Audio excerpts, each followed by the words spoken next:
Hello বন্ধুরা, কেমন আছো? আশা করি ভালো আছো। তোমাদের সাথে আমিও ভালো আছি। তো চলো আজ একটা চলে এসেছি নতুন রেসিপি। আজ বানাবো পালং পরোটা। তো তার জন্য কি কি লাগবে চলো দেখে নেব। পালং শাকটাকে আমি সিদ্ধ করে রেখেছিলাম আগে থেকে, কি ঠান্ডা না হলে তো পেস্ট করা যাবে না, তাই জন্য এখন পেস্ট করে নেব।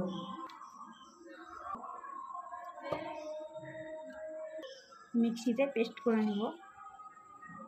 এই যে পেস্ট করে নিয়ে চলে এসেছি। ময়দা মাখবো, তার জন্য একটা গামলা নিয়ে নিয়েছি।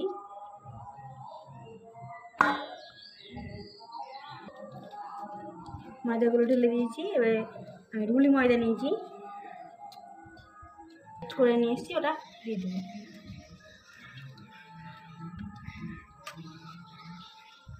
আমি অল্প চিনি দিয়ে দেবো,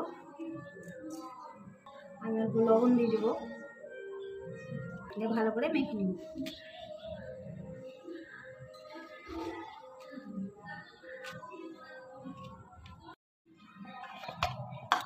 ময়দাটা মাখা হয়ে গেছে। আমি উপর থেকে একটু সাদা তেল দিব, দিয়ে এটাকে ঢাকা দিয়ে রাখবো,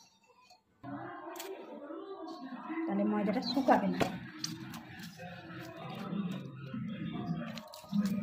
এবার আমি 10-15 মিনিটের জন্য ময়দাটা ঢেকে দেবো। এবার রেখে দেবো। চলো আজ করবো আলুর দম, পরোটার সাথে আলুর দম। আলুর দম করার জন্য কী কী লাগবে দেখাই।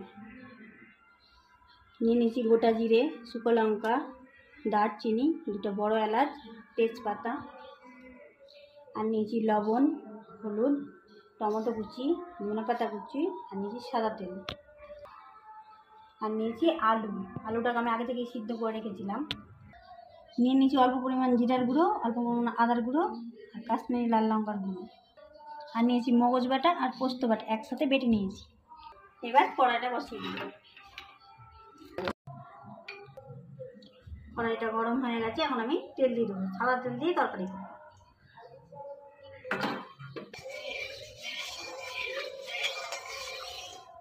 সব মশলাগুলো তেলে এখন ফোড়ন দিয়ে দেবো।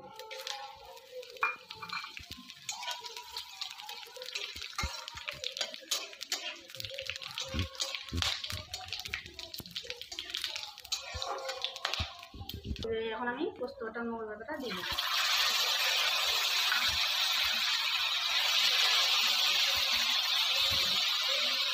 আমি জল দিয়ে দেবো।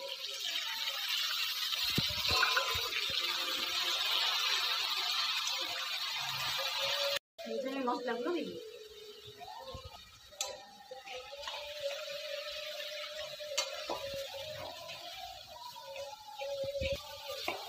এটা ভাজা ভাজা হয়ে গেছে। এই যে এখন আমি টমেটোগুলো দিয়ে দিই।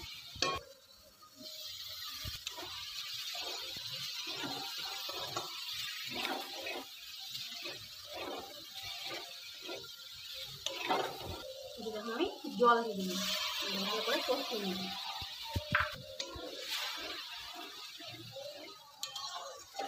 আমার মতন লবণ দিয়ে দিলাম, আমার মতন হলুদ দিয়ে দিলাম।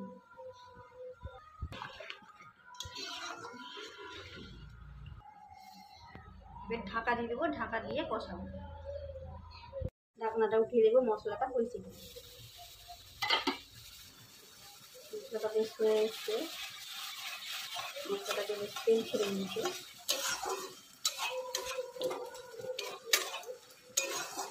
মশলার ভিতরে আমি এখন আলুগুলো দিয়ে দেবো। ভালো করে কষিয়ে দিই।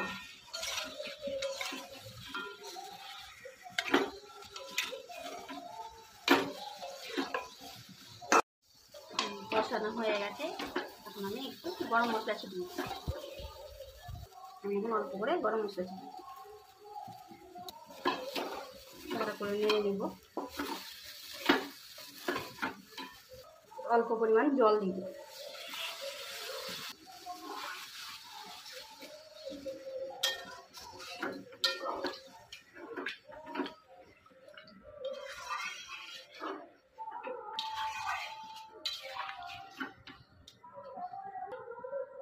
জল দিয়ে দিয়েছি, ঝোলে একটু ফুটে যাক, তারপর নামাবো। অল্প পরিমাণ ঘি দিয়ে দিলাম, আপনারা চাইলে বেশিও দিতে পারেন।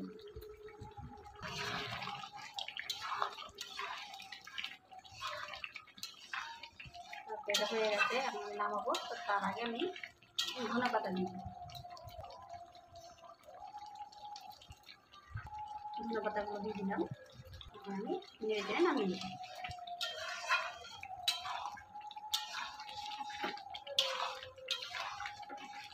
এবার আমি নামিয়ে নেব। ধনে পাতা বেশিক্ষণ ফুটাবো না, আরও সেন্টটা বেরিয়ে যাবে।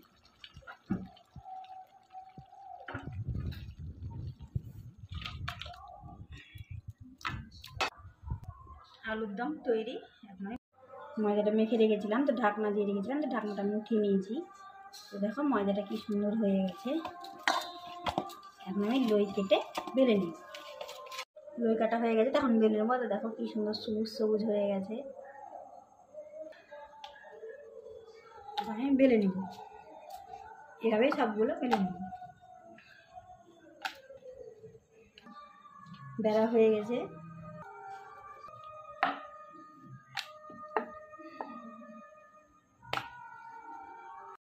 দেখো সবগুলো বেলা হয়ে গেছে। আমি চাটুটা বসিয়ে দিলাম, এভাবে পরোটাগুলো ভেজে নেব। চাটুটা গরম হয়ে গেছে, এখন আমি তেল দিয়ে দেবো। তেলটা গরম হয়ে গেছে, এখন আমি পরোটাগুলো ছেড়ে দেবো।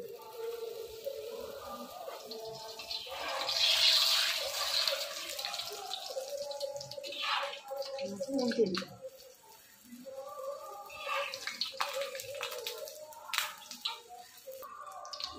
এখন কি সুন্দর হয়ে ফুলে গেছে।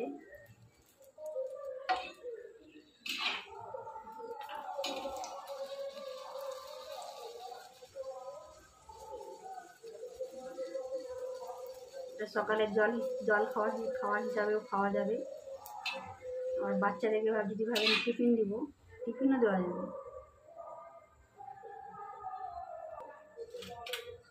হয়ে গেছে, এখন আমি উঠিয়ে নিই। বাচ্চাদের জন্য এটা খুবই ভালো। বাচ্চারা চট করে শাক সবজি খেতে চায় না, তো এরকম করে খাওয়াতে পারেন। বাচ্চারা এটা চট করে খেয়ে নেবে, মুখে ভালো লাগবে খেতে।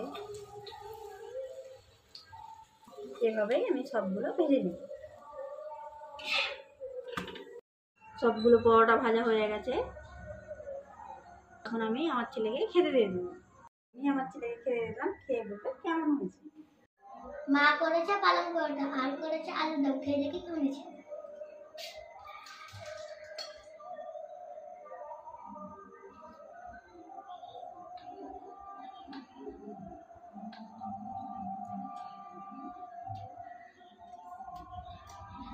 পালং পরোটাটা ভালো হয়েছে। আপনারা